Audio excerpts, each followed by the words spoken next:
नमस्कार, मी अजित कुंभार, जिल्हाधिकारी अकोला। आपणा सर्वांना माहीतच आहे की महाराष्ट्र शासनाने पूर्ण राज्यभरामध्ये मुख्यमंत्री माझी लाडकी बहीण ही योजना राबवण्यास मान्यता दिली आहे। या योजनेअंतर्गत पात्र लाभार्थी महिलांस प्रतिमाह 1500 रुपये इतका लाभ दिला जाणार आहे। या योजनेमध्ये यापूर्वी ज्या काही अटी घालण्यात आल्या होत्या त्या अटी शर्ती आता शिथिल करण्यात आल्या असून यामध्ये अर्ज करण्याची मुदत ही 15 जुलैऐवजी 31 ऑगस्टपर्यंत वाढवण्यात आलेली आहे। त्यामुळे प्रत्येक लाभार्थी महिलांस अर्ज करण्यासाठी पुरेसा वेळ देण्यात आलेला आहे।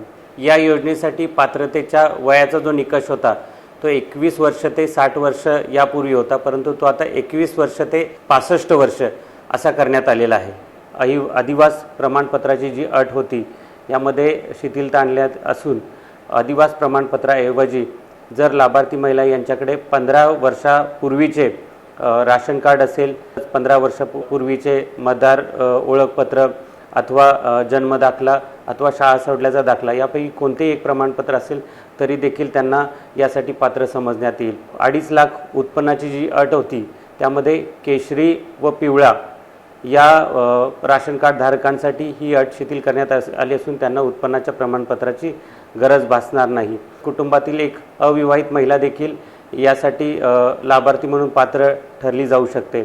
अशा रीतीने शासनाने महिला भगिनींच्या अधिकाधिक कल्याणासाठी या योजनेमध्ये अटी शर्ती शिथिल करण्यात आल्या असून जी वाढीव मुदत दिलेली आहे त्यामध्ये अधिकाधिक महिलांनी त्याचा लाभ घ्यावा।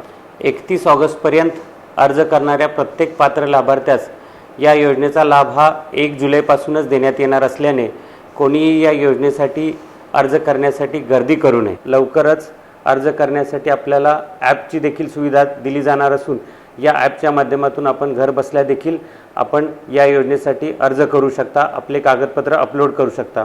त्यामुळे आपल्याला 31 ऑगस्टपर्यंत मुदत असल्याने कोणीही सेतू केंद्रांवरती तलाठी कार्यालय येथे गर्दी करू नये। तसेच कुठलेही सेतू केंद्र किंवा CSC केंद्र असेल किंवा कोणताही शासकीय कर्मचारी या योजनेकरता विहित शुल्काच्या व्यतिरिक्त जादा शुल्काची मागणी करत असेल तर ताबडतोब अशा कर्मचाऱ्याची, अशा केंद्रचालकांची आणि केंद्राची ताबडतोब तक्रार ही आपण तहसील कार्यालय, जिल्हाधिकारी कार्यालय येथे तक्रार करू शकता। निश्चितच यांच्यावरती कडक कारवाई केली जाईल। यासाठी मी आपल्या सर्व माता भगिनींना आवाहन करतो की आपण या योजनेचा चांगल्या प्रकारे लाभ घ्यावा आणि या योजनेमध्ये कुठलेही गैरप्रकार होऊ नयेत म्हणून प्रशासन सतर्क आहे। धन्यवाद।